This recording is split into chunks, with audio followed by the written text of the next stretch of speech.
एक औपनिवेशिक वामपंथी जो दृष्टि रही है, उसने हमेशा रैदास को या तो उछल किया या उनका इस्तेमाल एक खास दृष्टि से, एक खास राजनीतिक दृष्टि के आधार पर किया।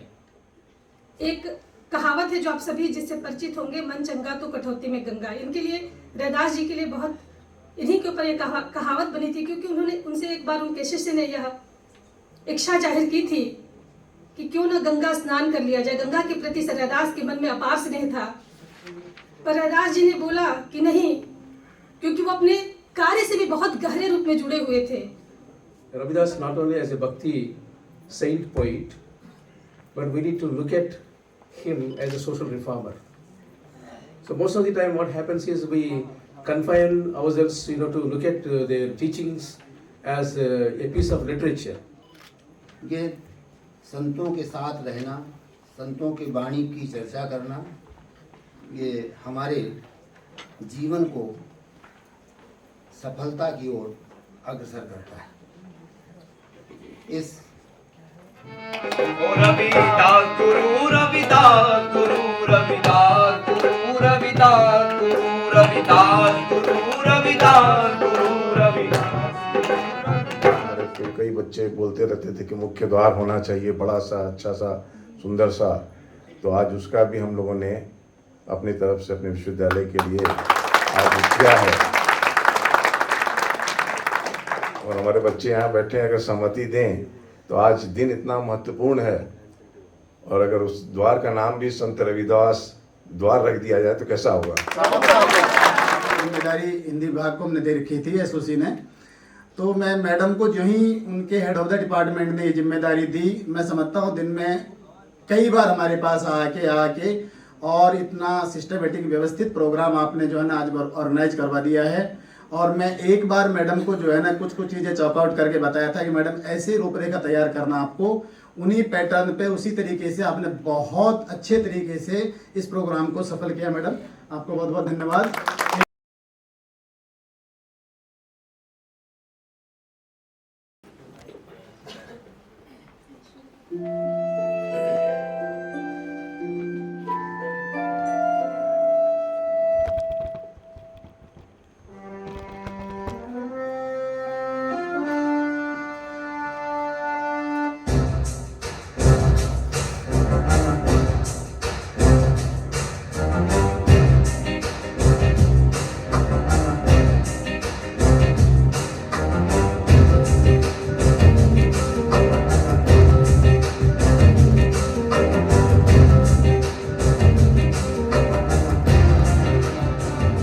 हमारा विश्वविद्यालय हमारे देश की शान है। हमारा विश्वविद्यालय हमारे देश की शान है। भीमराव के सपनों का ये नया प्रतिमान है। अवध का मान है, ज्ञान कला की राजधानी। मन से नमन विज्ञान की ये राजधानी। हमारा विश्वविद्यालय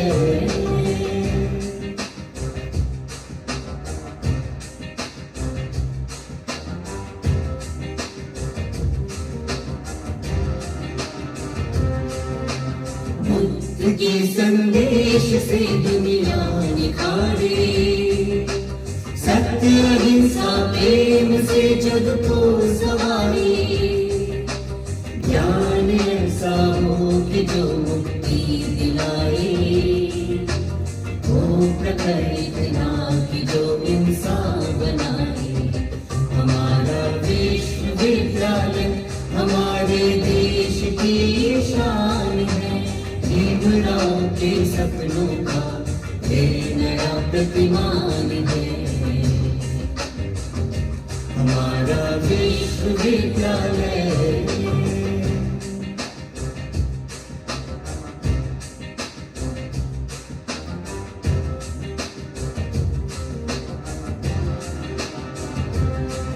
आओ धरा को सब की धरती बनाए, आओ सभी जीवों को उनका हक दिलाए, संविधानी सपनों को हम सच बनाए, अम्बेडकर विश्वविद्यालय को, अम्बेडकर विश्वविद्यालय को ज्ञान का संसद बनाए, ज्ञान का संसद बनाए, ज्ञान का संसद बनाए। वस्त्र देकर करें।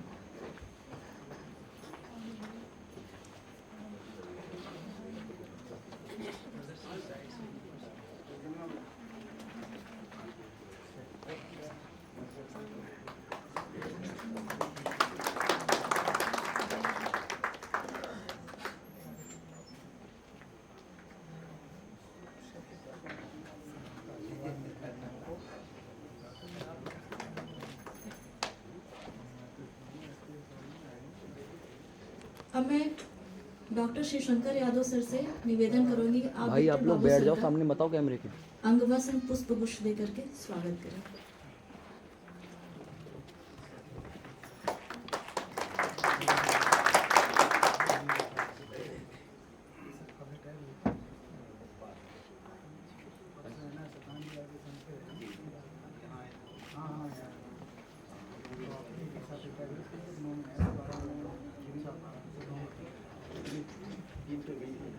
अब मैं केवल महावर सर के स्वागत के लिए डॉक्टर सूफिया अहमद को आग्रह करती हूँ कि मैम आए सर का स्वागत करें।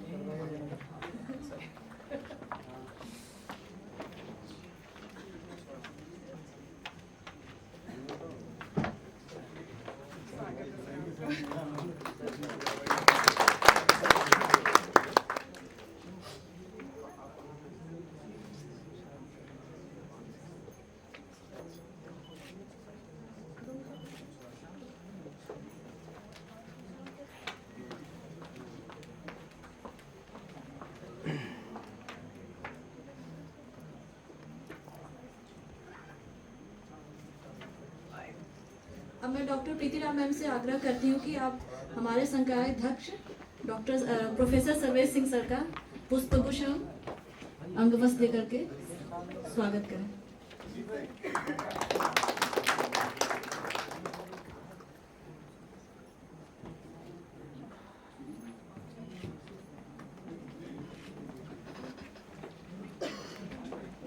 खराब कर दिया है और क्या, आइए सामने आइए। अब मैं शिवशंकर सर से पुनः आग्रह करती हूँ कि डॉक्टर प्रीतिराम मैम का स्वागत करें।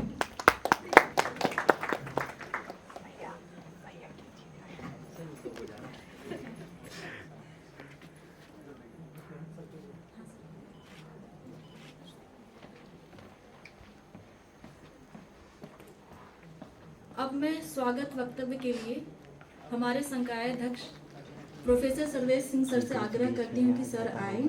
और सर कवि, कथाकार, आलोचक सभी लोग जानते भी, उनकी कहानियाँ पढ़ते भी हैं, तो सर से मैं आग्रह करती हूँ कि सर आए, अपना स्वागत वक्तव्य दें। सभी को बहुत बहुत नमस्कार। ये विश्वविद्यालय की हमारी ये परंपरा रही, अभी कुछ ही वर्षों पहले हमने ये शुरू किया।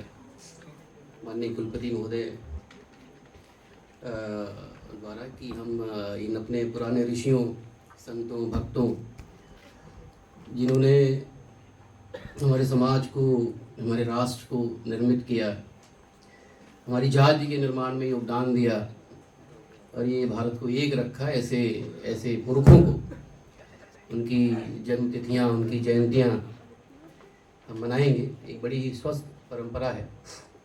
तो आज इस वर्ष के इस रैदास जयंती के आयोजन में मैं विनम्र रूप अपने प्रोफेसर हरिशंकर मिश्र जी, जो हमारे मुख्य वक्ता हैं, आज मुख्य अतिथि हमारे आकर्षण हैं, उनका बहुत बहुत स्वागत, अभिनंदन करता हूं। आप एक बेहतरीन आलोचक और विशेषतः भक्ति परंपरा के बड़े ही गंभीर अध्येता हैं, वक्ता हैं और शोधार्थी हैं। मैं आपका बहुत बहुत स्वागत करता हूं सर। हम आज सुनेंगे आपको। हमारे संकायाध्यक्ष शैक्षणिक आदरणीय विक्टर बाबू जी हमारे बीच उपस्थित हैं। आप दक्षिण भारत से हैं और ये सारा जो भक्ति का अभियान है या जिनके बारे में आज हम बात करने जा रहे हैं, ये सारी जो इनिशिएशन है ये दक्षिण की देन है। भक्ति द्राविड़ी उपजी जैसा कि हम कहते हैं, तो आप उसी मिट्टी से आए हैं। तो हम भी एक आपका स्वागत एक संत की तरह, एक भक्त की तरह ही करते हैं और स्वागत अभिनंदन करते हैं। अपने एसओसी के चेयरमैन आदरणीय महावर जी, आप भी एक बड़ी ही विशिष्ट मिट्टी से आते हैं। ऐसी मिट्टी जिससे कि रैदास जी का बड़ा ही घनिष्ठ संबंध रहा है। उसी मिट्टी की भक्तिन थी अपनी मीराबाई, जो गुरुदेव रैदास की शिष्या थी, मित्र थी, यह भी कहा जाता है। आपका भी बहुत बहुत स्वागत और अभिनंदन करता है। इस आयोजन में हमारे ही विभाग की डॉक्टर प्रीति राय, जो एक बहुत ही बेहतरीन अध्यापिका हैं, रिसर्चर हैं, उनको भी आज हम सुनेंगे। उनका भी स्वागत और अभिनंदन करते हैं। डॉक्टर नमिता जयसल, जिन्होंने इस कार्यक्रम की रूपरेखा बनाई है और जिसकी वजह से इसे हम साकार होता हुआ देख रहे हैं, उनका भी बहुत स्वागत अभिनंदन करता हूं। लेकिन इन सबसे ज़्यादा स्वागत और अभिनंदन आप सबका जो सुनेंगे रैदास के बारे में और कुछ जानने की कोशिश करेंगे। मेरा दायित्व सिर्फ स्वागत भाषण का। हमारे बीच अपने अरोड़ा सर हैं, प्रोफेसर इन्वायरमेंटल साइंसेज से, डॉक्टर शिवशंकर यादव, जितनी भी हमारी फैकल्टी हमारे बीच, सूफिया जी थी, उन सबका भी जो है स्वागत मैं विभाग की तरफ से, संकाय की तरफ से करता हूँ। रैदास या स्वामी रविदास, जो भी कहें आप, भक्ति काल या भक्ति कविता के केंद्रीय एक भक्त हैं, रचनाकार हैं, समाज को एक नियमित करने वाली एक जो है व्यक्ति पुरुष रहे हैं। वो उनपे हिंदी में बहुत ज़्यादा काम हुआ नहीं है उस तरह से। एक औपनिवेशिक वामपंथी जो दृष्टि रही है, उसने हमेशा रैदास को या तो उछल किया या उनका इस्तेमाल एक खास दृष्टि से, एक खास राजनीतिक दृष्टि के आधार पर किया, जिसका लक्ष्य था कि किस तरह से भारतीय समाज को बांटे रखा जाए। डिवाइड एंड रूल का जो परंपरागत जो रूलिंग सिस्टम चलाता है। लेकिन इसके परे रैदास, उस रैदास की खोज या तलाश हमें करनी चाहिए। उस रैदास की खोज या तलाश जिनका मंदिर चित्तौड़गढ़ किले के कृष्ण मंदिर के ठीक सामने बना हुआ है। चित्तौड़ किसी समय में सत्ता का केंद्र हुआ करता था, भारत की राजधानी हुआ करता था, और उस किले में भगवान श्री कृष्ण की मंदिर में दर्शन का, पूजन का पात्र वही था जो स्वामी रैदास का दर्शन करने के पश्चात जाए। ये कोई बहुत छोटी सी बात नहीं रही होगी उस समय, ना आज भी ये कोई छोटी सी बात थी कि जो रैदास बड़े ही शान से, स्वाभिमान से कहते हैं कि मैं रैदास जाति चमारा, वो रैदास चित्तौड़गढ़ की मूर्ति मंदिर के समक्ष उनकी एक प्रतिमा थी, उनकी एक जो है छतरी थी। यह एक बहुत ही सार्थक संकेत है, अर्थवान संकेत है। आप में से तमाम लोगों को वहाँ जाना चाहिए और देखना चाहिए कि भक्तिकालीन जो समय है, मध्यकालीन जो वो समय है, उसमें किस तरह से भारत के समाज का नवनियमन और नव अनुशासन हो रहा था। खैर, हमारे बीच आदरणीय शंकर जी हैं और इस पे आज अधिकृत वक्ता वो हैं और हम उनको सुनेंगे। मैं एक बार फिर से जो है रैदास जी के चरणों में विनत होते हुए अपनी बात समाप्त करते हुए आप सबका स्वागत और अभिनंदन एक बार फिर से करता हूँ। बहुत बहुत आभार सर। अब मैं कार्यक्रम को आगे बढ़ाते हुए डॉक्टर प्रीति राय मैम, हिंदी विभाग सहायक आचार्य को आमंत्रित करती हूँ। सर मैम आए अपना वक्तव्य देंगे।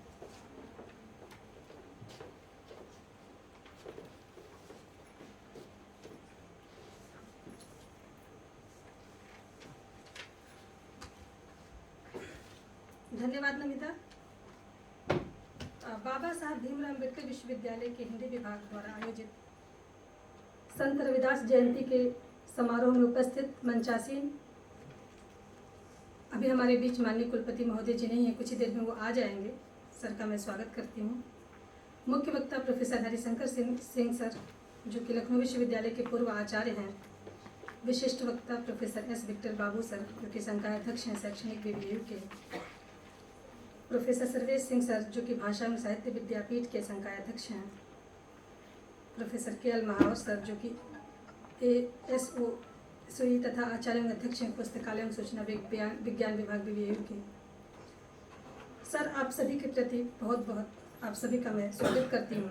इस कार्यक्रम की संयोजक डॉक्टर नमिता जयसल, विश्वविद्यालय के अन्य विभागों से आए सभी शिक्षक सदस्यों, विद्यार्थियों, शोधार्थियों, कर्मचारियों, आप सभी का मैं स्वागत एवं अभिनंदन करती हूँ। आज हम सभी इस सभागार में संत रविदास का जयंती मनाने के लिए उपस्थित हुए हैं। यह हम सभी के लिए बड़े ही हर्ष की बात है, क्योंकि एक ऐसा महान व्यक्तित्व जिसका अनुसरण करके हम एक अच्छे और बेहतर समाज को स्थापित कर सकते हैं। इस महान संत, कवि, विचारक संत रविदास जी के विषय में मुझे कुछ कहने का अवसर प्राप्त हुआ है। यह मेरे लिए भी बड़े ही गर्व की बात है। महान संत कवि रविदास जी की महत्ता का अनुमान इस बात से ही लगाया जा सकता है कि कहाँ उनका जन्म होता है, काशी के सिर गोवर्धन में, और जिसकी ख्याति भारत के विविध भागों में देखी जा सकती है। उनके पदों का संकलन हम सभी को पता है कि उनके पदों के संकलन गुरु ग्रंथ साहब में भी 40 पदों का संकलन और एक श्लोक भी उनके संकलित हैं। इसी क्रम में हम देख सकते हैं, अभी सर ने चर्चा भी की कि उनकी एक छतरी राजस्थान में स्थापित है। इसका अर्थ यह है कि वह केवल काशी तक ही सीमित नहीं थे। उनका प्रचार प्रसार देश के अन्य भूभागों में भी चल रहा था। विचार करिए, जिस महान व्यक्तित्व को हम आज स्मरण कर रहे हैं, वह व्यक्ति जब जन्म लेता है या उसके पूरे जन्म या उसके पारिवारिक पृष्ठभूमि को जब हम देखते हैं, तो यह अनुमान लगाया जा सकता है कि जन्म लेने से कुछ नहीं होता। आप चाहे बड़े कुल में जन्म ले लो, छोटे कुल में जन्म ले लो, बहुत धनाढ्य घर में जन्म ले लो, बहुत गरीब घर में जन्म ले लो, पर अगर आपके भीतर कुछ नहीं है तो उसका कोई औचित्य नहीं है। रैदास हमें यह प्रेरणा देते हैं कि हम अपने कार्यों से, कर्मों से अपने आप को स्थापित करते हैं। अपने आप को स्थापित ही नहीं करते, बल्कि हम समाज को एक नई राह, एक नई दिशा देने का प्रयास करते हैं। इस बात की पुष्टि तो होती ही है कि उनके वाणियों का प्रचार प्रसार देश के बहुत सारे भूभागों में था। खुद अगर अब देखा जाए तो मीराबाई इनको गुरु के रूप में मानती हैं। इस बात की हर जगह चर्चा आपको दिखाई पड़ती है। कहा भी है, वर्णाश्र अभिमान तजी पद रंज ही जा सुकी, संदेह ग्रंथ खंडन निपन बनी विपुल रैदास की। पूरे अगर रविदास जी की बात करें और उसके समानांतर अन्य कवियों की बात करें, केवल रैदास ही नहीं, कबीर हैं, सूर हैं, तुलसी हैं, जासी हैं, बहुत सारे ऐसे अनेकानेक नाम हैं जो साहित्य के विद्यार्थी उन नामों से परिचित होंगे। तो आप देखेंगे कि वह जो समय है वो भक्तिकाल का समय है, और भक्तिकाल का जो समय है, उस समय में जो कवि थे वो कर क्या रहे थे। मूलतः वो कवि अपनी बात को लोक के समक्ष रखते हैं और लोक में जागरण लाने का प्रयास करते हैं। वो चाहते हैं कि लोग जागृत हो, और इस वजह से उनकी भाषा, जैसे हम अगर रैदास की भाषा की बात करें तो रैदास भी जिस भाषा का चयन करते हैं वो भाषा कौन सी होती है? वह भाषा ब्रज भाषा होती है, और उस ब्रज भाषा के साथ साथ उस भाषा पर अन्य भाषाओं का भी प्रभाव हम देख सकते हैं। खड़ी बोली है, अरबी फारसी है। केवल रैदास की ही नहीं, कबीर की भी बात करें तो कबीर क्या कहते हैं? संस्कृत भाषा उपजल भाखा बहता नीर। भाखा क्या है? सारे संत कवियों की वाणियों में अगर आप देखेंगे तो कौन सी भाषा है? लोक भाषा है। लोक भाषा में वह शक्ति होती है, वह ताकत होती है कि वह अपने जनजीवन, हमारे जैसे जो आम जनता जिस जनजीवन में रह रही है उसकी बात वह लोग करता है। इस कारण से भाषा के स्तर पर देखा जाए तो संतकालीन कवियों ने एक लोक भाषा को स्थापित किया, बहुत बड़ी चीज थी। और एक चीज जिसकी बहुत आवश्यकता है समाज को, युग को, ऊंच नीच और जातिगत भेदभाव का जो चल रहा है वह इस समय चरम पर है। पर इन संत कवियों ने अपने वाणियों से, अपने वाणियों से इसको बिल्कुल नकार दिया और सबको परस्पर मिलजुल कर रहने का संकेत दिया। यह बहुत बड़ी बात थी।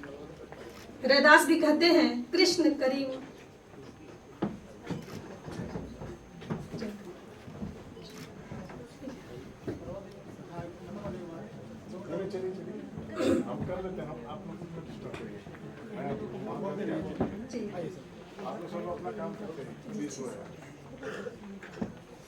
तो कहते हैं कृष्ण करीम राम हरि राघव सब एक न पेखा, वेद कुतेब कुरान पुराणन सहज एक नहीं देखा।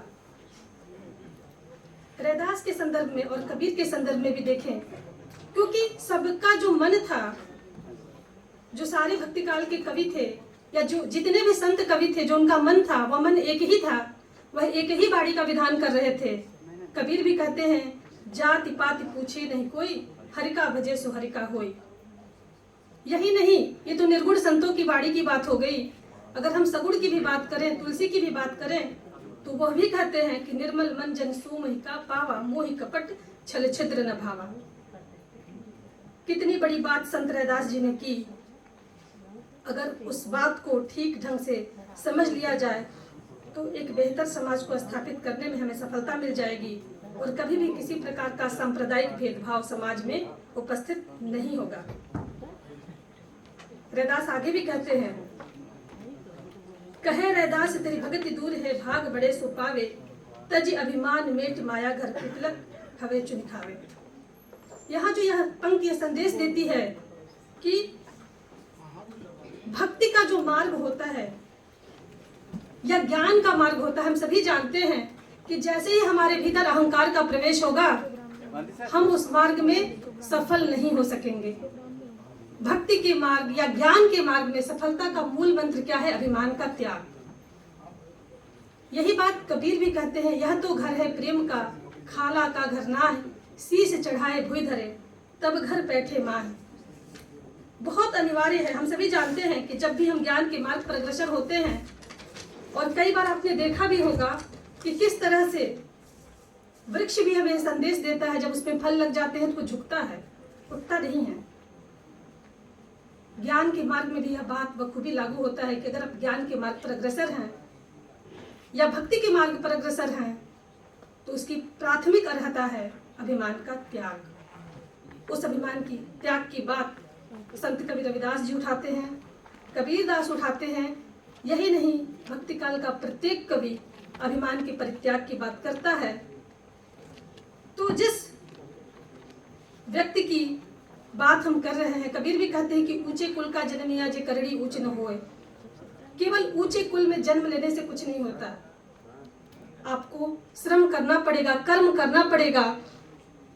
और अगर आप अच्छे कर्म करेंगे, क्योंकि एक कहावत है जो आप सभी जिससे परिचित होंगे, मन चंगा तो कटौती में गंगा। इनके लिए रैदास जी के लिए बहुत इन्हीं के ऊपर ये कहावत बनी थी, क्योंकि उन्होंने उनसे एक बार उनके शिष्य ने यह इच्छा जाहिर की थी कि क्यों ना गंगा स्नान कर लिया जाए। गंगा के प्रति सर रैदास के मन में अपार स्नेह था, पर रैदास जी ने बोला कि नहीं, क्योंकि वो अपने कार्य से भी बहुत गहरे रूप में जुड़े हुए थे।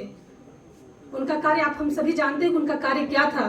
तो उन्होंने बोला नहीं, मुझे अपने शिष्य को एक जोड़ी जूता, मुझे किसी को एक जोड़ी जूता बनाकर देना है, और अगर मैं गंगा स्नान करने गया और मेरे मन में यह बार बार चल रहा है कि मुझे उस जूता को बनाकर तैयार करके देना है, तो कहीं मेरा मन उस कार्य में नहीं लगेगा।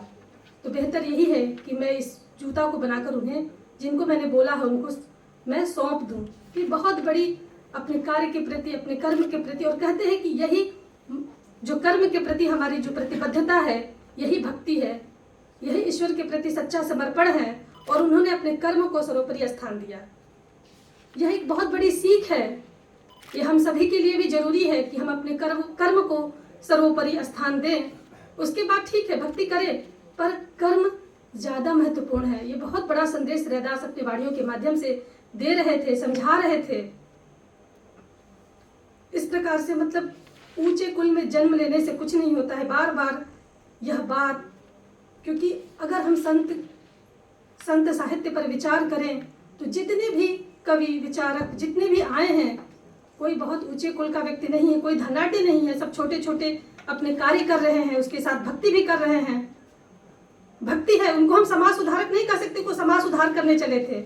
मूलतः वह कर तो रहे थे भक्ति, पर भक्ति के मार्ग पर आगे बढ़ते हुए उन्होंने समाज की तमाम बुराइयों को देखा और उस पर फिर प्रश्न चिन्ह लगाते हैं कि आखिर ऐसा क्यों है। कोई अलग अलग जाति का कैसे हो सकता है, अलग अलग समुदाय वर्ग का होते हुए भी क्यों मानव में भेद कैसे हो सकता है। मूलतः यह भेद है नहीं, इसे जबरन खड़ा किया गया है, तो इसे ध्वस्त करना जरूरी है। इस प्रकार हम देखें तो विचारों की श्रेष्ठता, समाज के हित की भावना से प्रेरित कार्य, सद्व्यवहार जैसे गुण ही मनुष्य को महान बनाने में सहायक होते हैं। इन्हीं गुणों के कारण संत रैदास को अपने समय के समाज में अत्यधिक सम्मान मिला। और आज भी जब हम उन्हें याद कर रहे हैं, स्मरण कर रहे हैं, उनकी जयंती मना रहे हैं जगह जगह, केवल ये हम बाबा साहब भीमराव अम्बेडकर विश्वविद्यालय में ही नहीं मन रहा है, देश के अन्य विश्वविद्यालयों में भी इसका आयोजन हो रहा है, जगह जगह हो रहा है, जगह जगह संस्थाएं भी आयोजित कर रही हैं।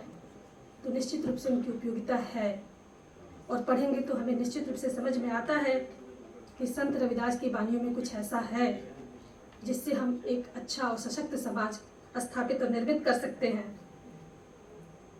ज्ञानाश्रयी शाखा के अंतर्गत जैसे विभाजन किया गया है तो ज्ञानाश्रयी शाखा में रखते हैं, लेकिन अगर हम तुलना करें कबीर और रैदास की, थोड़ी अखरता कबीर में जरूर दिखती है, पर रैदास ज्ञानाश्रयी और प्रेमाश्रयी शाखाओं के मध्य सेतु की तरह कार्य करते हैं। बहुत सारी ऐसी बातें हैं संत रविदास के विषय में, और भी आगे हमारे सर जो लखनऊ विश्वविद्यालय के पूर्व आचार्य हैं सर मौजूद हैं, सर बहुत सारी बातें ऐसे बताएंगे जिनसे हमारा भी ज्ञान बढ़ेगा, हम सभी का ज्ञान बढ़ेगा। आप सभी ने मुझे धैर्यपूर्वक सुना, इसके लिए मैं आप सभी के प्रति हृदय से आभारी हूँ। आप सभी के प्रति बहुत बहुत धन्यवाद, आभारी। बहुत बहुत आभार मैडम। अभी हमारे बीच हमारे माननीय कुलपति महोदय आ चुके हैं। अब मैं उनके स्वागत के लिए केवल महाशय से आग्रह करूंगी सर को अंगवस्त्र पुष्प गुच्छ देकर के उनका स्वागत करें, और सर का मैं भी तहे दिल से हार्दिक स्वागत है, अभिनंदन करती हूँ। और हमारे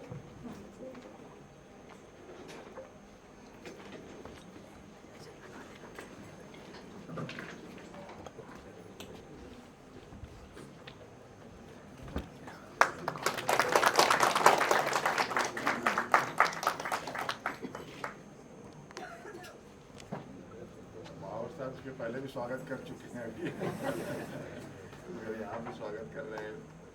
अच्छा है।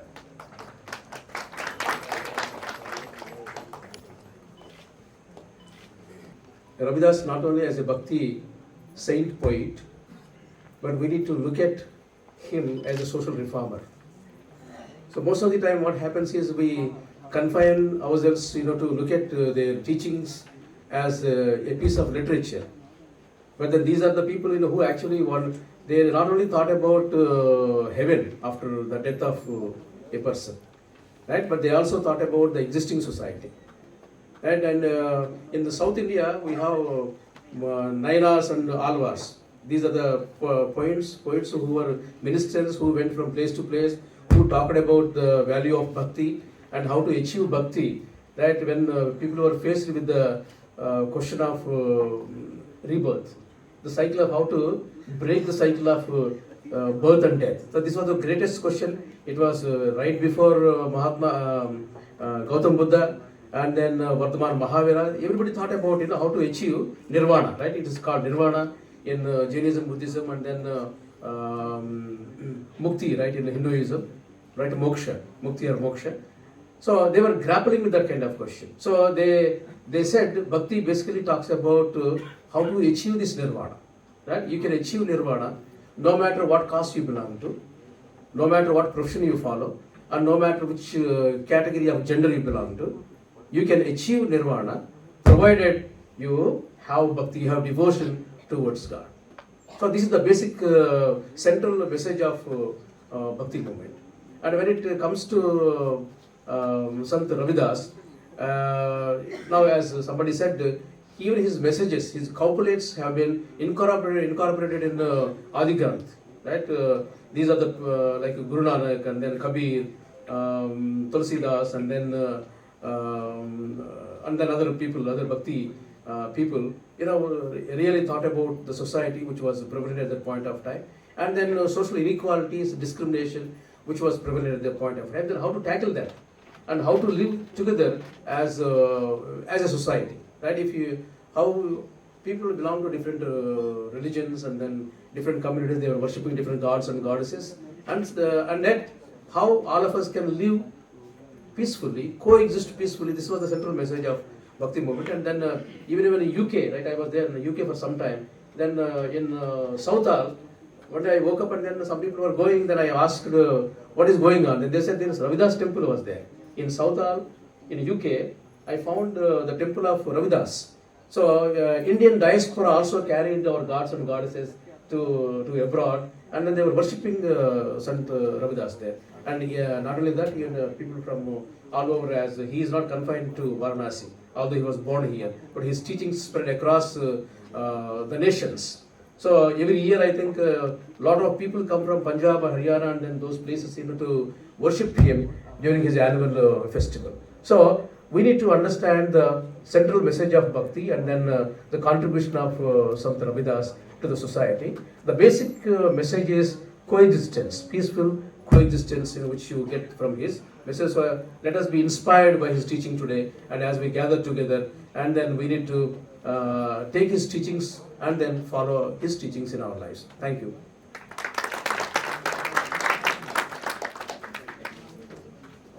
बहुत बहुत धन्यवाद सर।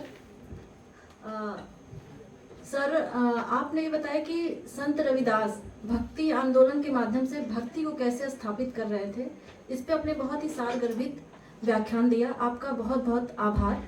अब मैं कार्यक्रम के मुख्य अतिथि डॉक्टर प्रोफेसर हरिशंकर मिश्र सर, पूर्व अध्यक्ष लखनऊ विश्वविद्यालय का मैं संक्षिप्त परिचय आपके समक्ष प्रस्तुत कर रही हूँ। सर आप पूर्व आचार्य हिंदी तथा आधुनिक भारतीय भाषा लखनऊ विश्वविद्यालय में रह चुके हैं। आपको हिंदी साहित्य सम्मेलन 2019 में साहित्य महोपाध्याय पद से विभूषित किया गया है। आप तुलसी साहित्य, भारतीय काव्य शास्त्र, व्याकरण, पाठालोचन, तुलसी साहित्य में मानवतावादी तत्व आदि विषय के विशेषज्ञ हैं। आपको 1999 ईस्वी में डिलीट उपाधि के लिए स्वर्ण पदक प्राप्त हुआ है। आपको कई अकादमिक एवं गैर अकादमिक समितियों की सदस्यता एवं सम्मान प्राप्त है। आप प्रशासनिक पद पर भी रह चुके हैं। मैं सर से निवेदन करती हूँ कि सर आए, अपने ज्ञान के आलोक से हम सभी को आलोकित करें।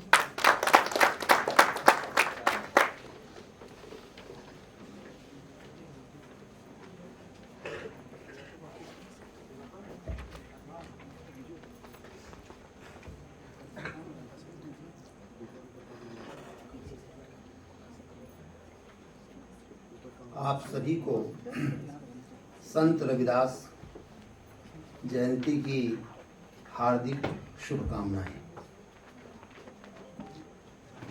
बहुत शुभ अवसर है कि हम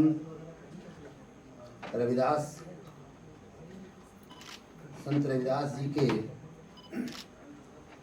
व्यक्तित्व और कृतित्व पर चर्चा कर अपने को धन्य अनुभव करते हैं।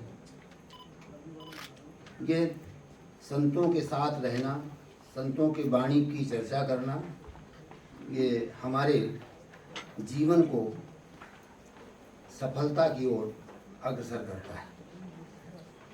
इस सारस्वत कार्यक्रम के अध्यक्ष यशस्वी कुलपति, भारतीय संस्कृति को आत्मसात कर लेने वाले, तो परंपरा से मुझे ये भी सौभाग्य मिला है कि आपके पूज्य पिताजी प्रोफेसर DP सिंह साहब हम लोगों के कुलपति थे लखनऊ विश्वविद्यालय में, और हम लोगों को बड़ा लगाव रहता था।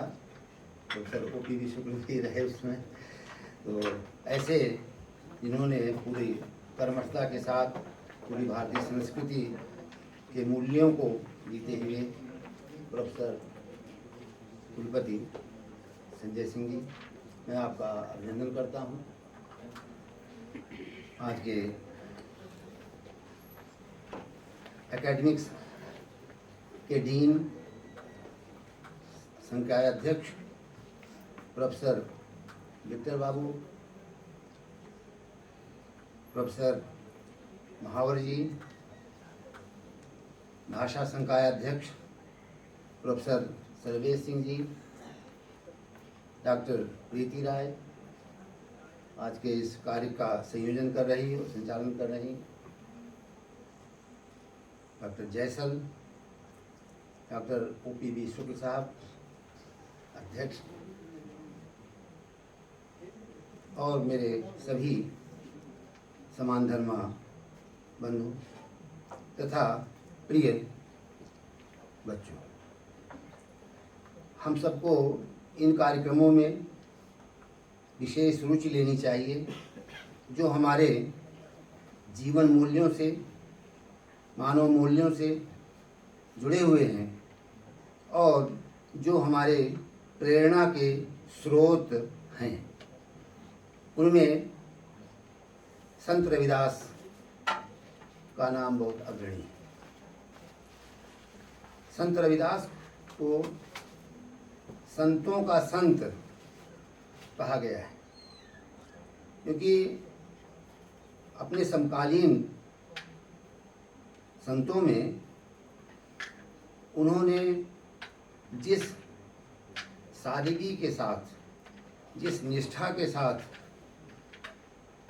पूरे समाज के लिए, मानव समाज के लिए कार्य किया, वो बहुत ही स्तुत्य है, श्लाघनीय है, और वो हम लोगों के लिए हमेशा अनुकरणीय है।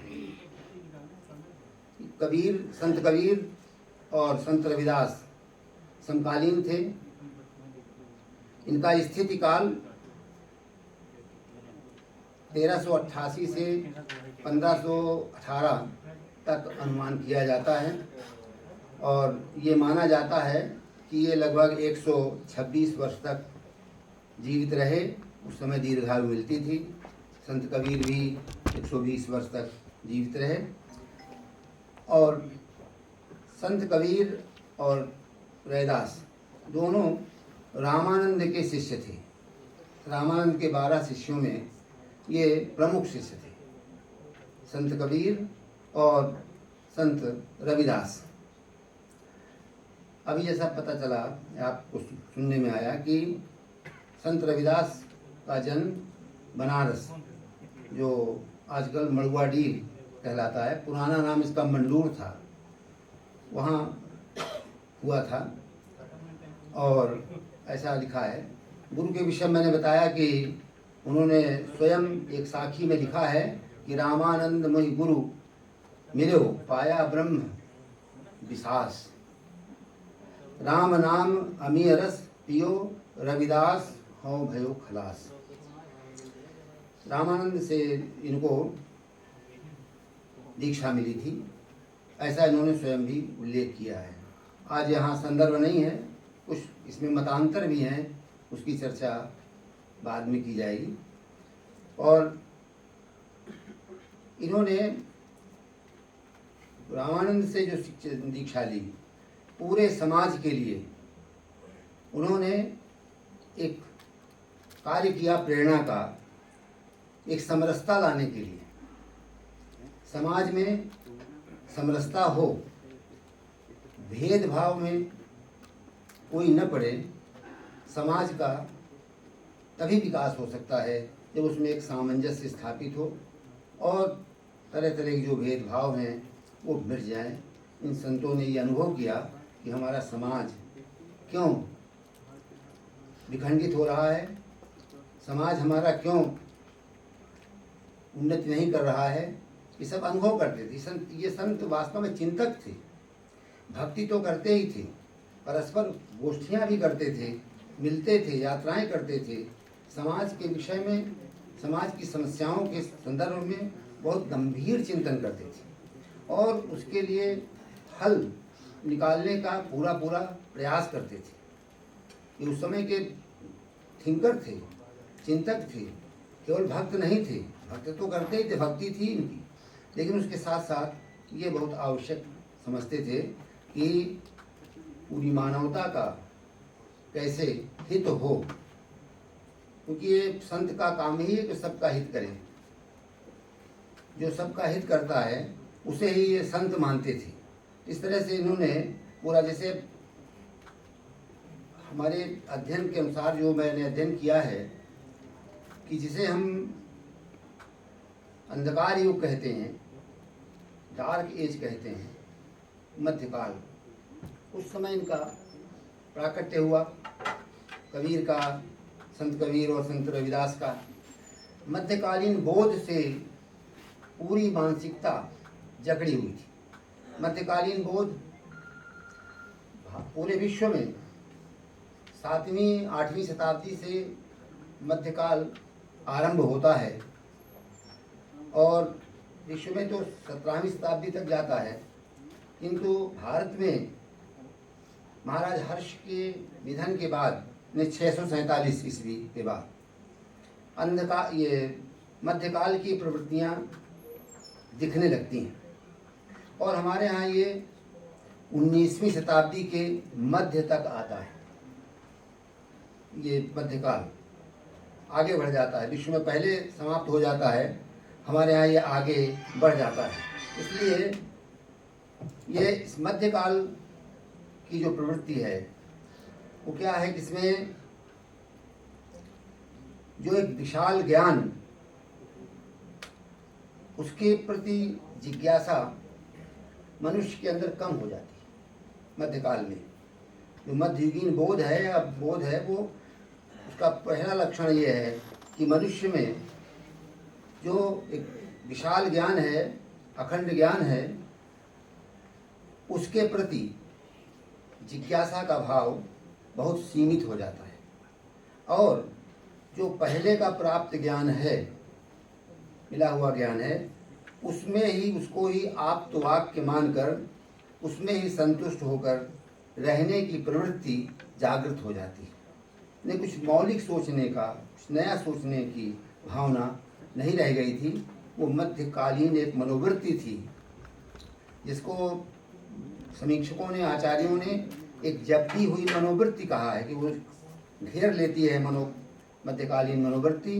व्यक्ति सोच नहीं पाता, जो कुछ पहले से है उसी में या तो संतुष्ट हो जाता है और उसी में जिस किसी तरह से अपना जीवन यापन करने की बात सोचता है।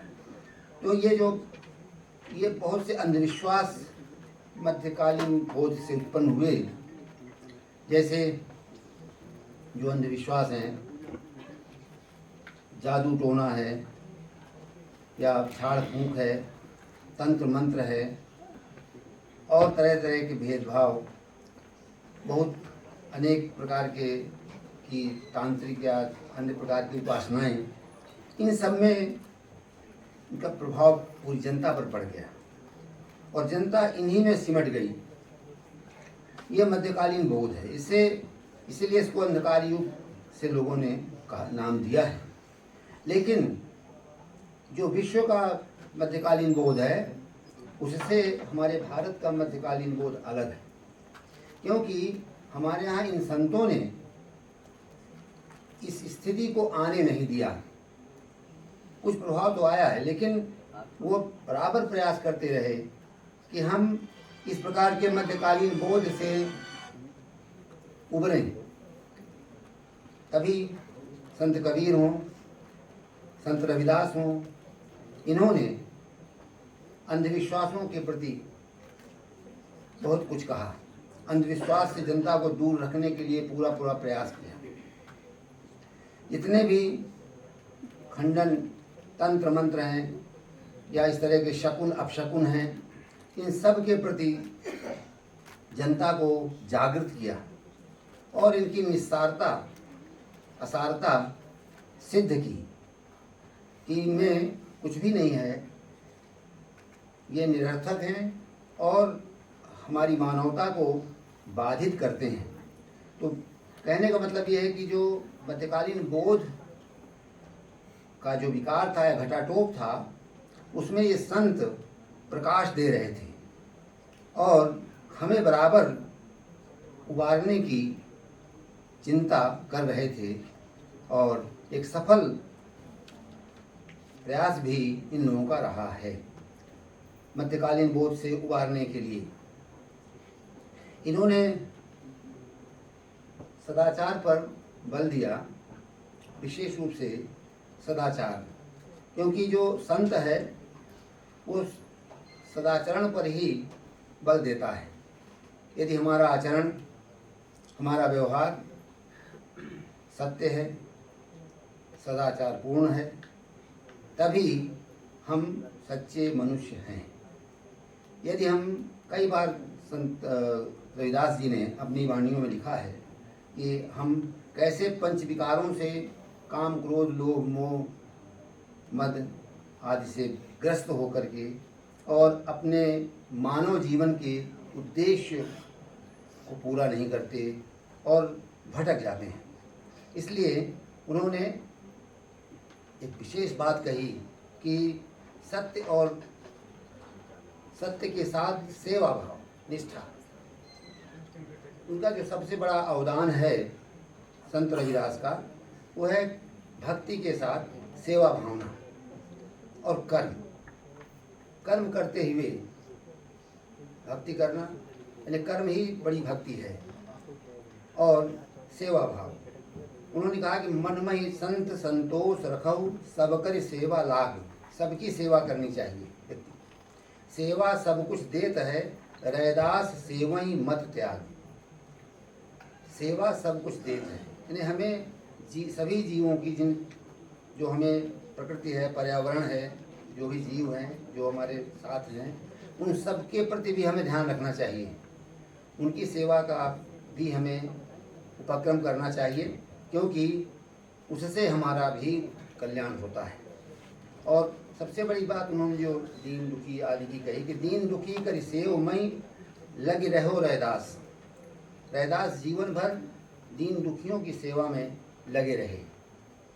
जैसा भी बताया आपने कि वो स्वयं अपना कार्य मोची का करते थे, जूता बनाने का, काटने का, और प्रतिदिन एक जोड़ी जूता वो निःशुल्क दे देते थे। इसका परिणाम ये हुआ कि उनके पिताजी ने कहा ये तो हमारी पूरी आय खत्म कर देता है, और उनको अपने घर से अलग कर दिया और उनके घर के पीछे उन्होंने एक झोपड़ी में बना करके अपना वहीं ये कार्य करते रहते थे। फिर भी उन्होंने इस तरह का कार्य नहीं छोड़ा। उन्हें एक सेवा भाव, दान का भाव उनमें ये बराबर बना रहा और उसको मानते थे कि इससे हमें परम तत्व की प्राप्ति होगी। दीन दुखी कर सेव में लाग रहो रैदास, निशिवासर की सेव सो प्रभु मिलन की आस। इससे हम परमात्मा तक पहुंच सकते हैं। दीन दुखियों की सेवा से परमात्मा तक हम पहुंच सकते हैं। ये उस समय समाज में रैदास जी के समकालीन समाज में सांप्रदायिक भेद बहुत व्याप्त हो गया था। जैसे कि जाति पाति का भेद एक बात थी, और सांप्रदायिक भी, क्योंकि उस समय दूसरे संप्रदाय के लोग भी यहाँ आ चुके थे और उन दोनों में बड़ा विरोध था। उसके प्रति भी इनका ध्यान गया। इन्होंने कोई भेदभाव नहीं किया। उन्होंने कहा जो समाज में है सब रहते हैं, सब में एक संभाव होना चाहिए, तभी हम आगे या शांति से रह सकते हैं, तभी हम अपना जीवन सफल कर सकते हैं। तो उन्होंने इसके लिए बहुत अपनी वाणियों में विस्तार से लिखा है। और जैसे जाति पाति के उन्होंने नकारा कि जाति पाति वास्तविक नहीं है, कर्म करना है, कर्म से ही कुछ हो सकता है। तो उन्होंने एक बात, जैसे कबीर भी वैसे ही कहते हैं और सभी लोग, कि रैदास उपजे सब एक नूर थे, ब्राह्मण मुल्ला शेख, सबको करता एक है, सबको एक ही पेट। सभी का रचयिता, सभी का स्वामी एक है और सभी एक तरह से ही उत्पन्न होते हैं और एक तरह से ही विलीन होते हैं। इसलिए इनमें भेद नहीं करना चाहिए। हिंदू तुरुक मही नहीं कछु भेदा, सब यह समस्त, और उनका सब में रक्त मांस एक है, दो एका दूजा को नाही, पेख्यो शोध रैदास। ये बड़ी महत्वपूर्ण पंक्ति है। दो एका दूजा को नाही, पेख्यो शोध रैदास। रैदास ने कहा शोध करके, अच्छी प्रकार से तत्वतः विचार करके देखा है कि कोई भेद नहीं होता है। ये सब भेद यहाँ के हैं, बनाए हुए हैं बीच के, और ये भेद उनकी दृष्टि में कृत्रिम है, वास्तविक भेद नहीं है। ये उन्होंने ये बात कही उन्होंने। और ऐसी बात उन्होंने सांप्रदायिक एकता के लिए भी कई बानियाँ कही हैं, साखियाँ कही हैं अपनी। उन्होंने कहा कि भाई, और उसको संदेश दिया कि इनका विरोध नहीं होना चाहिए, आपस में विरोध नहीं रखना चाहिए। उनका मुसलमान सो दोस्ती, हिंदुआन सो करी प्रीति, रैदास ज्योति सब राम की, सब हैं अपने मीत। जो अपने समाज में रहते हैं उनसे मैत्री भाव, एक प्रेम का भाव रखना चाहिए। सब अपने मित्र ही हैं, सब मिल करके रहने का, सांप्रदायिक भेदभाव नहीं रखना चाहिए। और उन्होंने एक बात कही कि तर्क जो उन्होंने शोध करके देखा था, उस शोध को यहाँ व्यक्त किया है कि जब सब कर दो हाथ पग, जब सभी के पास दो हाथ हैं, दो पग हैं, दो नैन दो कान, दो नेत्र और दो कान हैं, रविदास पृथक कैसे भये हिंदू मुसलमान। ये कैसे हो गए पृथक? ये तो बीज का बनाया हुआ है, प्रकृति से, ईश्वर से तो सब एक हैं, एक जैसे ही बने हुए हैं। तो इसका भी उन्होंने कहा। और सत्य के प्रति उनका, सत्य को पहचानिए, तभी ये भेदभाव हमें समझ में आएगा। इससे हम ऊपर उठ सकेंगे। जब तक सत्य नहीं पहचानेंगे तब तक हम भ्रम में रहेंगे। तो इस बात को कहते हैं वो कि कहान सुनन के दुई करी थापे। कहने सुनने में तो हिंदू और मुसलमान अलग अलग बना दिए गए यहाँ पर। खाली कीनो अजब तमाशा, हिंदू तुर्क दो एक हैं भाई, सत भाखो रैदासा। लेकिन ये हिंदू तुर्क दोनों एक हैं, मैं सत्य बात कह रहा हूँ। तो संत हैं, संत तो सत्य बात ही कहते हैं। उनको जो वास्तविक लगता था वही कहते थे, किसी का पक्षपात नहीं करते थे। तो उन्होंने इसलिए कहा कि भाई जो इनके हमारी उपासना गृह हैं, इनके विषय में भी उन्होंने बात कही। मंदिर मस्जिद आदि को लेकर के कभी कभी बातचीतें उठती थी, तो उस समय देखते थे उसके प्रति भी एक समन्वय लाना चाहते थे, एक समरसता लाना चाहते थे। और कहते थे कि मंदिर मस्जिद दो एक हैं, इनमें अंतर ना ही। ये दोनों में एक ही तत्व की उपासना होती है, एक ही ईश्वर की उपासना होती है, नाम भले अलग हों। तो रैदास राम रहमान का झगड़ों को उनाए, इनको ये मानते थे। रैदास हमारे राम जो ही सोई है रहमान। यदि कोई अंतर नहीं, भाषा का अंतर है, कहने का अंतर है। काबा काशी प्रमाणी दो एक समान। सब जगह ईश्वर व्याप्त है, सब जगह ईश्वर रहता है।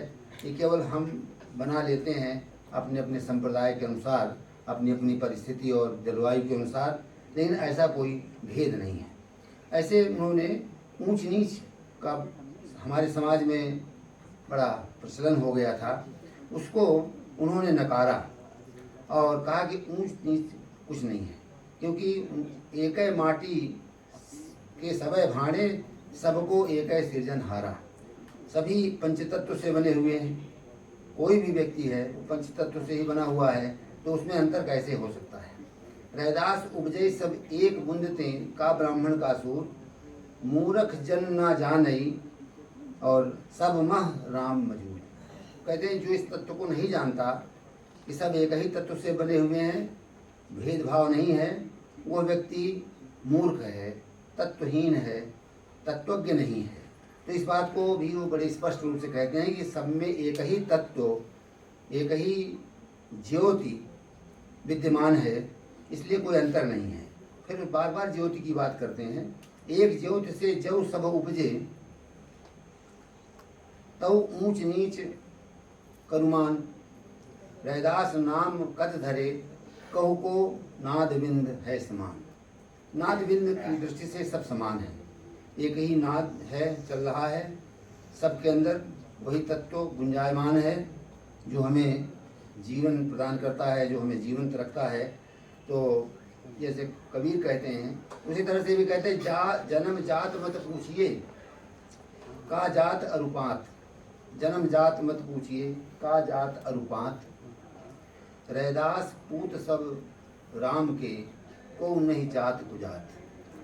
राम के ही सब, ईश्वर के ही सब हैं, ईश्वर की संतानें हैं, तो उनमें ऊंच नीच का कोई भेद नहीं होना चाहिए। तो एक बड़ी बात आज के संदर्भ में उन्होंने कही और उस समय कही थी, ऐसा भी कहा गया और हम लोग भी जानते हैं कि रैदास या ये जितने चिंतक हैं ये अपने समय से बहुत आगे तक और हमेशा आगे ही रहेंगे। हम कितना भी चिंतन करें, कितना भी विकास करें, लेकिन इनका चिंतन हमारे चिंतन से आगे ही बढ़ता चला जाएगा। तो उन्होंने एक बात कही थी कि जाति पाति के फेर में पुरज रहे सब लोग, मानुषता को खात है रैदास जात का रोग। उस समय कही थी, मानुषता को खात है रैदास जाति का रोग। जो ये मानवता में जाति पात का है, ये मानवता को समाप्त करता है। तो मानवता के लिए संप्रदाय और इस तरह का जो भेद है वो एकदम विष की तरह है, जहर की तरह बांट देता है एकदम, और उससे अंततः मानव का ही नुकसान होता है, वो अपने लक्ष्य से भटक जाता है। इसलिए इन्होंने कहा कि एक रोग है, एक महारोग है, ऊंच नीच का भेदभाव करना, सांप्रदायिक भेदभाव करना। इन लोगों ने उसको रोग मान करके, महारोग मान करके उसकी औषधि का उपचार किया, कैसे वो समाप्त हो। और उसके लिए उन्होंने कहा कर्म की उच्चता। कर्म की उच्चता, सब लोग एक समान नहीं हो सकते हैं, ये भी समाज में है, तो उनका इसकी कर्म की उच्चता से होना चाहिए। और उन्होंने एक बात, बहुत अच्छी बात कही इसमें कि ब्राह्मण क्षत्रिय वैश्य शूद्र रैदास जन्म ते नाय, ये सब जन्म से नहीं होते। यह है जो चाहे सुवरन कौ पावई कर्मन मान। अपने कर्मों से आप अच्छा बन सकते हैं, जाति से सब एक जैसे ही होते हैं। इस पर उन्होंने ये बात कही और उन्होंने कहा कि भाई विरोध किया कि इस तरह की विसंगति समाज में नहीं होनी चाहिए। नीच वह है, नीच की बात जो करते हैं उसमें बड़ा ध्यान था संत रैदास जी का कि दया धर्म जिनमें नहीं, जिनमें दया का धर्म नहीं है, दया का भाव नहीं है। हृदय पाप की कीच, उसका हृदय पाप की कीचड़ से सना हुआ है। रैदास तो तिन्हें जानिए महापात की नीच।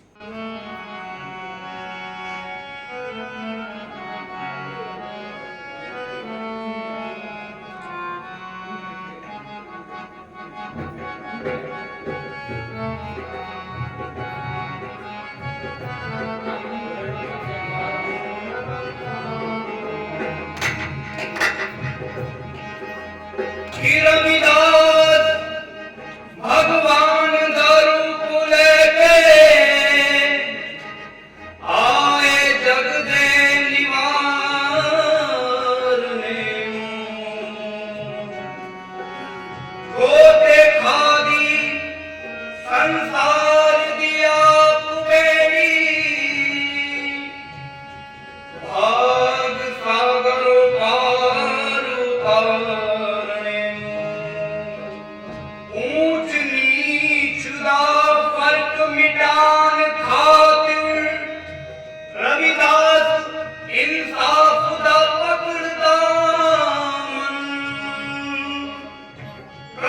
रघुदी रूप रघुदास लेके आया सतगुरु सच सतकाए।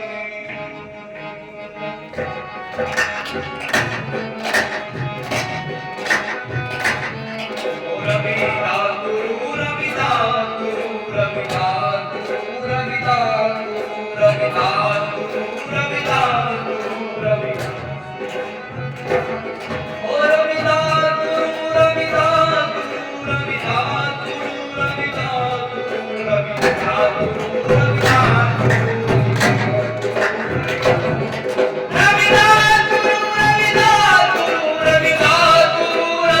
रविदास गुरु रविदास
गुरु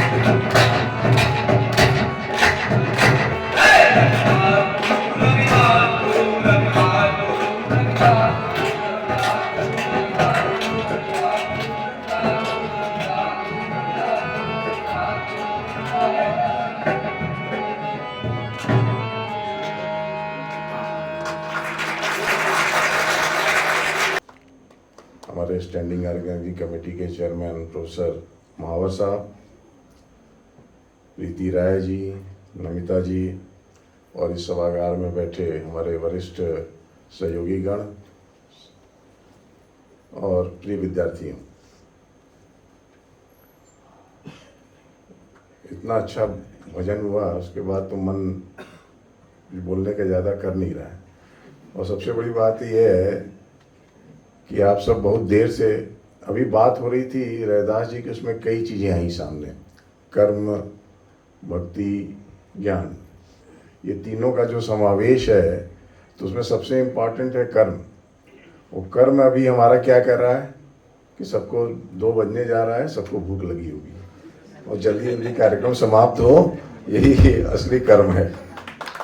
तो मुझे लगता है कि बच्चों को बहुत लंबे समय तक हम बांध के रखे रहें तो अंदर तो पेट में चूहे कूद रहे होंगे, मेस वाला इंतजार कर रहा होगा कि जल्दी जल्दी कब आएँ, और जब भोजन का कार्यक्रम शुरू हो। तो मुझे भी वैसे ही लग रहा है कि मेरा भी आज एक्चुअली ये बहुत महत्वपूर्ण दिन था, माघी पूर्णिमा का दिन और संत रैदास जी का जन्मदिन, और दूसरा मेरे लिए और बहुत अच्छा था कि मैं काशी से संबंध रखता हूँ, और जो उनका रैदास जी का, जो काशी वाले होंगे सब जानते भी होंगे, रैदास जी का जो मंदिर है ठीक BHU के पीछे है, और हम लोग रोज़ वहाँ पे जाते थे। मेरा डिपार्टमेंट जहाँ से मैं आया हूँ वहाँ पे एकदम ठीक लास्ट BHU का जो लास्ट था वहाँ पे था, तो पीछे से हम लोग रोज़ उनके स्थान पे जाते थे, कम से कम उनको प्रणाम करते थे, और वहीं पर एक चाय की दुकान थी, उस चाय का भी सेवन करते थे। तो प्रतिदिन ऐसा सानिध्य रहा रैदास जी के उस तपस्थली से कि हर समय उसके लिए हम लोग हमेशा, जैसे बोलते थे ना कि एक मंदिर की तरह हो गया था कि रोज़ वहाँ पे जाना, प्रणाम करना और चाय पे अपने को रिलैक्स करना। जो चाय पे चर्चा होती है ना, वो चाय पे चर्चा रैदास जी के मंदिर के पास ही हुआ करती थी। तो ये तो अपना जब से मैं यहाँ आया हूँ तब से वो क्रम अब नहीं है, पर उसी क्रम में आज हम सब जो ये कार्यक्रम हमने कम से कम मुझे लगता है कि 3-4 साल से तो चल रहा है। हाँ, तो ये लगातार ये कार्यक्रम हम लोगों का चल रहा है। रैदास जी के जो उनका याद करने का जो क्रम है, जो उनको अपने मानस पटल में रखने का जो एक प्रयास है, उसी के क्रम में ये कार्यक्रम चल रहा है। और आज भी कुछ बहुत अच्छा दिन था, दिन के दिन कुछ अच्छा काम करना चाहिए, तो हम लोगों ने विश्वविद्यालय के लिए एक और अपने एक मुख्य द्वार की, बहुत हमारे कई बच्चे बोलते रहते थे कि मुख्य द्वार होना चाहिए, बड़ा सा, अच्छा सा, सुंदर सा, तो आज उसका भी हम लोगों ने अपनी तरफ से अपने विश्वविद्यालय के लिए आज किया है। और हमारे बच्चे यहाँ बैठे हैं, अगर सहमति दें तो आज दिन इतना महत्वपूर्ण है, और अगर उस द्वार का नाम भी संत रविदास द्वार रख दिया जाए तो कैसा होगा। तो चलिए, आप सबकी सहमति मिल गई। महावर साहब से मैं कहूँगा कि अपने किसी कमेटी से इसका भी नामकरण करा दें तो अच्छा होगा। और मुख्य द्वार हमारा इस तरफ जो पूर्व की दिशा है उधर हम लोगों ने करने का प्रयास किया है, और अच्छा सा उसका डिज़ाइन वगैरह भी बहुत अच्छी है, उसकी काफ़ी प्रशंसा हुई है। तो मुझे लगता है कि आज का दिन महत्वपूर्ण था इस दिन इसीलिए। अच्छा, थोड़ा सा ये भी था कि मेरा आज पहला मतलब विश्वविद्यालय में पदार्पण भी आज ही के दिन हुआ। तो मेरे 5 साल के जो कल ही मेरा 5 साल पूरा हुआ, और उस दिन संत गाडगे जी की जयंती थी, कल हम लोगों ने उसको भी मनाया, और आज संत रविदास जी की जयंती पर ये पावन कार्य किया हम लोगों ने। और हमें लगता है कि एक और बिल्डिंग का भी हम लोगों ने आज पूजन किया है, भूमि पूजन, वो भी एक लेक्चर थिएटर कॉम्प्लेक्स के रूप में आपको मिलेगा। और जो समस्याएं हैं लेक्चर की, जो थिएटर की, स्पेस की, ये सब की समस्याओं का भी समाधान हो जाएगा निकट भविष्य में। तो ये एक महत्वपूर्ण काम करके हम लोग आए, और मुझे लगता है कि विद्यार्थी हमारे यहाँ बैठे हैं, इतना अच्छा आज दिवाकर जी ने, उनके ग्रुप ने इतना अच्छा भाव के साथ रैदास जी की जितनी भी कृति थी उसको बताया। पर मैं एक बात इसमें ज़रूर कहूँगा, जैसे ये पूरा ग्रुप था, तो ग्रुप में जब आप चलते हैं तो ग्रुप का जो एक आवरण होता है उसका इम्पैक्ट क्या होता है। रविदास ये दिवाकर के साथ जो और हमारे साथीगण बैठे थे, उनके जो साथ में जो एक किसी के हारमोनियम था, किसी के ढोलक था, किसी के हाथी से ताली बजा रहे थे, पर सब सुर में थे। ये सुर ही इम्पोर्टेंट है। जो 7 सुर है, सभी 7 सुरों का अगर आप देखें तो सा से और नी और धा तक जब जाते हैं तो उसको कितना उतार चढ़ाव, दिवाकर को पता होगा कितना उतार चढ़ाव करना पड़ता है। मगर अगर सिर्फ एक ही सुर हो तो उस उतार में मज़ा नहीं आएगा। जब सारे सुर एक साथ मिल के चलते हैं तब कोई संगीत या लय निकलती है, और तभी वो लय ही जीवन का वो कैसे हम लयबद्ध कर सकें, यही सारे संतों ने हम सबको सिखाया है।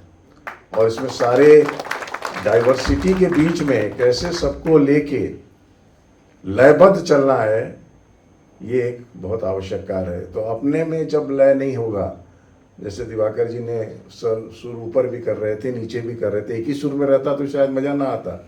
जो ऊपर नीचे उतार चढ़ाव, और उसमें आप सबका जो दूसरे उनके साथी थे उनका जो उसमें डिफरेंट इंस्ट्रूमेंट्स के साथ जो समर्पण था वो भी एक समा बांध रहा था। तो इसीलिए मुझे लगता है कि संतों का जो भी है, और संत का मैंने कल भी बताया था, संत का शब्द ही सम और तत्व, मतलब सम तत्व के साथ जो हो वही एक संत है। तो उस दृष्टि से हम सबको विचार करना पड़ेगा कैसे ये दृष्टि आए।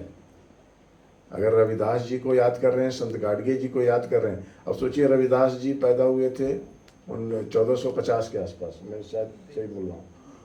तो अगर उस समय का कालखंड और उसके बाद संत गाडगे जी भी आज इतने मगर उन दोनों के पर्सनालिटीज़ को अगर आप देखेंगे, अगर दोनों के पर्सनालिटीज़ को अगर आप आज भी अगर उसके कंपेयर करें, उनका अध्ययन करें, तो दोनों में लगभग समानता ही दिखाई पड़ेगी। इसीलिए संत शब्द लगा हुआ है, और संत शब्द ही लगने का मतलब ही कि ऐसी क्वालिटीज़ हैं जो जिसको बोलते हैं ना, जैसे सूर्य है सत्य है, उस तरह से वैसी कुछ पैरामीटर्स हैं जो आदमी को संत बनाती है। वो चाहे 500 साल पहले हो, चाहे आज की दृष्टि हो, चाहे उसके बीच की दृष्टि हो, या उसके पहले आदमी, तो कोई भी व्यक्ति संत के कैटेगरी में या भगवान की कैटेगरी में तभी आ सकता है जब उसके पास कुछ एट्रीब्यूट्स हों, कुछ गुण हों। और उन गुणों में से थोड़े से गुण अगर हमारे अंदर आ जाएं तो हम भी उस राह पे चलने के लिए एक रास्ता खुल जाएगा, हम आगे बढ़ सकते हैं। ये एक यही आज संतों को याद करने का एक मुझे लगता है कि मुख्य कि इस अंतिम कड़ी में मैं यहाँ पर आपके सामने उपस्थित हूँ, और इसी कड़ी में मैं सबसे पहले हमारे आदरणीय कुलपति साहब के बारे में, जैसे कि आप सभी जानते हैं, आपके व्यक्तित्व के बारे में निश्चित रूप से हम सब जानते हैं।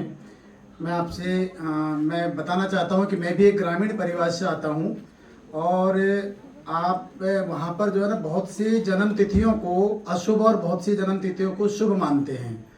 सर का बड़प्पन है कि आपने 23 तारीख को, जैसा अभी पता चला, गाडगे साहब की महाराज जी की जयंती पे तो ज्वाइन किया, और आज आपका जो है ना वैसे कार्यकाल ख़त्म नहीं हुआ है, 5 साल पूरा हुआ है। सर आपको मेरी तरफ से और सभी की तरफ से, एसओसी की तरफ से एक बार बहुत बहुत बधाई। आपको 1 साल का एक्सटेंशन इस विश्वविद्यालय में और आपके आशीर्वाद हमको मिलता रहेगा, और उम्मीद करते हैं कि आगे भी उसके आगे भी हम लोग को मिलता रहे।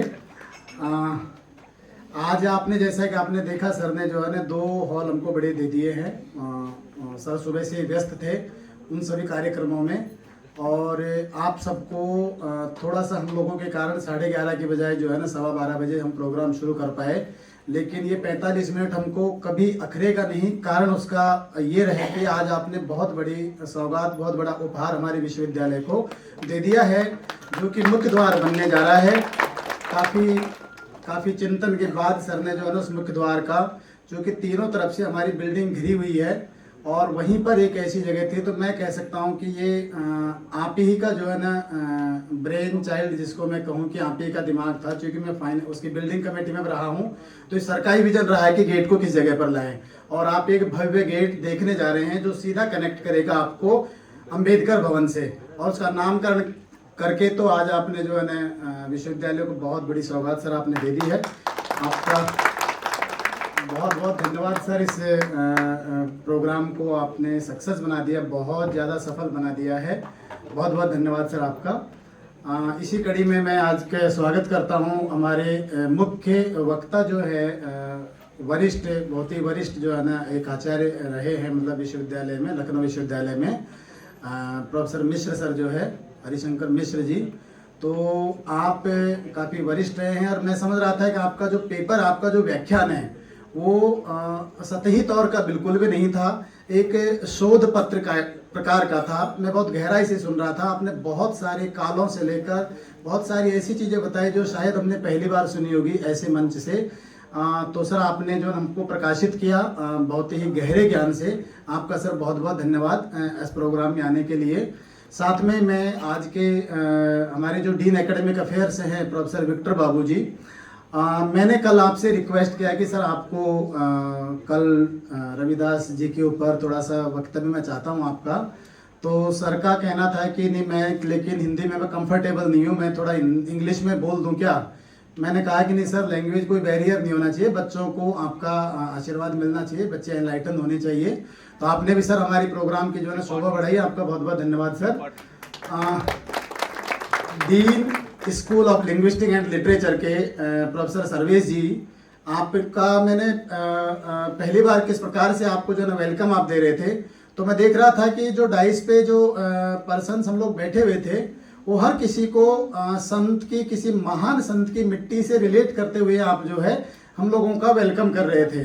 तो बहुत बड़ी बात है जो है ना कि जैसे आप हर किसी का बता रहे थे कि आप यहाँ से हैं तो उस संत से बिलोंग करते हैं, आप यहाँ से तो उस संत की मिट्टी से आ रहे हैं। सर हमारी कार्यक्रम की, आपके अपने कार्यक्रम की शोभा बढ़ाई आपने सर, बहुत बहुत धन्यवाद आपका। इसी के साथ मैं देख रहा हूँ डॉक्टर नमिता जैसल जी जो हैं, आप जो हेड ऑफ द डिपार्टमेंट है गंगवार साहब, वो किसी कारण से छुट्टी पे हैं, क्योंकि जिम्मेदारी हिंदी विभाग को हमने दे रखी थी एसओसी ने।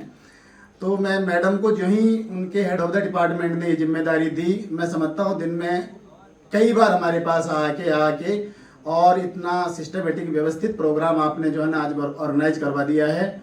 और मैं एक बार मैडम को जो है ना कुछ चीज़ें चॉकआउट करके बताया था कि मैडम ऐसी रूपरेखा तैयार करना, आपको उन्हीं पैटर्न पे उसी तरीके से आपने बहुत अच्छे तरीके से इस प्रोग्राम को सफल किया। मैडम आपको बहुत बहुत धन्यवाद। एक स्पीकर आपके जो है ना राई मैडम जो है ना कल परसों हमसे कि सर मेरा भी मन है बोलने का, उनका निश्चित रूप से आपका तो विषय भी है और आपका तो जो है बोलना भी चाहिए। मैडम बहुत बहुत धन्यवाद। इसी के साथ ही मैं देख रहा हूँ कि आप हमारे जो है ना काफ़ी वरिष्ठ जो है ना शिक्षक यहाँ पर बैठे हैं, प्रोफेसर साहब हैं, DSW जी हैं, प्रोफेसर मीणा जी हैं, प्रोफेसर शिल्पी जी हैं, प्रोफेसर शुक्ला जी हैं, FO साहब हैं, प्रोफेसर अरोड़ा जी हैं, हमारे एसओसी के मेंबर्स हैं। प्रोफेसर अरोड़ा जी से जब भी हम इस हॉल को मांगते हैं, उनको लिखित में बाद में आता है, पहले हम टेलीफोन कर देते हैं और शहर से इस हॉल को हम जो है प्रोवाइड कर देते हैं। वैसे ही मैं डायरेक्टर कंप्यूटर सेंटर के जो है ना स्टाफ और उनको मैं बधाई देना चाहता हूं, क्योंकि उनसे जब भी मैं किसी रिक्वेस्ट को मैं टेलीफोन पे ही, लिखित में मेरा बाद में जाता होगा, उनका स्टाफ जो है ना आपको जो आप देख रहे हैं इलेक्ट्रॉनिक जो आपको फंक्शनिंग देख रहे हैं, मशीनरी देख रहे हैं, ये उन्हीं के सहयोग से है। और हम लोग जो है ना 10 बजे आए थे, वो समझता हूँ 9:30 बजे जो है यहाँ पर उपस्थित हो गए थे। उनको कल ही हमने आज सुबह बोला कि आपको कुछ माइक वगैरह भी दे देना है, बच्चे हमारे कुछ काव्य पाठ करेंगे, तो उन्होंने सहज जो है हमको ये सुविधा भी प्रोवाइड करवा दी है। तो मैं कंप्यूटर सेंटर के सारे स्टाफ का जो है ना बहुत बहुत धन्यवाद देता हूँ। इंजीनियरिंग सेक्शन ने जो आज हमारा काम किया है, बहुत बड़ा काम जो है ना, कल इनको मैटर मिला है स्टोन को जो है ना फाइनल करने का, और आपने कैसे कैसे मैं समझता हूँ डे एंड नाइट काम करवा के दोनों पत्थरों पे प्रॉपर नाम लिखवा के आज भूमि पूजन का जो है ना आपने काम करवा दिया सफलतापूर्वक। तो आपके लिए भी सर बहुत बहुत धन्यवाद है। बाकी सबसे बड़ा धन्यवाद मैं हिंदी विभाग के सारे शिक्षकों को और सारे विद्यार्थियों को देना चाहता हूँ, और विभाग के सभी विद्यार्थियों को देना चाहता हूँ जो इस प्रोग्राम को सफल बनाने में अपना महत्वपूर्ण योगदान दिया है। और सुबह से आप लोग यहाँ पर बैठे हुए हैं, इंतजार कर रहे हैं आपने, लेकिन इंतजार किया है तो कुछ अच्छी चीज़ आपको जानने को मिली, अच्छी कुछ आपको उनको ज्ञान भी मिला है। और साथ में ही संत रविदास जयंती, संत रविदास गेट के ऊपर जो है ना आपको बहुत बड़ी सौगात हम लोगों को हमारे परम आदरणीय कुलपति महोदय से मिली है। तो आपका सभी का इस प्रोग्राम को सफल बनाने के लिए बहुत बहुत धन्यवाद। धन्यवाद।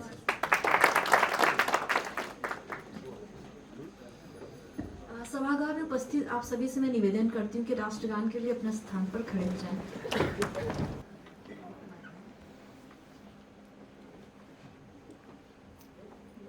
जन गण मन अधिनायक जय हे भारत भाग्य विधाता। पंजाब सिंध गुजरात मराठा द्राविड़ उत्कल बंगा। विंध्य हिमाचल यमुना गंगा उज्जल जलधि तरंगा। तब शुभ नामे जागे तब शुभ आशीष मांगे। गाहे तब जय गाथा जन गण मंगल दायक जय हे भारत भाग्य विधाता। जय हे जय हे जय हे जय जय जय जय हे। अचल यमुना भारत माता की जय। भारत माता की जय। भारत माता की जय।